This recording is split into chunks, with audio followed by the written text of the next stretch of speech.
All right, Brody, this is Math Chat 16, problem number 3. The problem reads, Robin used 1/4 pound of butter to make a cake. Before she used the butter to make a cake, she had 7/8 pound of butter. How much does she have left? So I know Robin started with 7/8 pound of butter.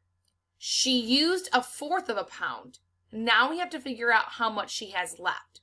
So I'm going to go over here to my whiteboard, and I have 7/8 is what she had started with, okay? She used 1/4 pound of butter.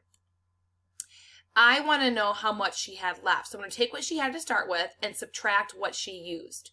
Now I have to do butterfly method because I do not have common denominators. So I'm going to start with the butt of my butterfly. So I'm going to do 8 and 4, okay? 8 times 4 is going to get me 32.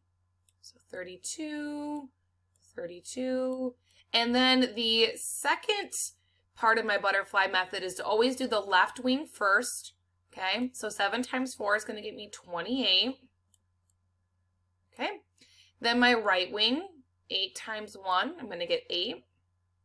And then the body of my butterfly is going to tell me that I need to subtract my two fractions.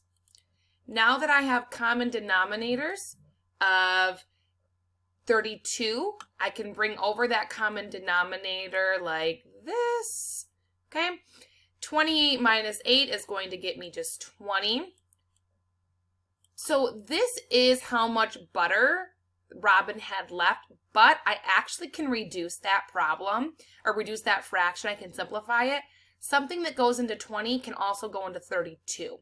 I'm going to leave this up to you. I'm going to have you try to simplify it.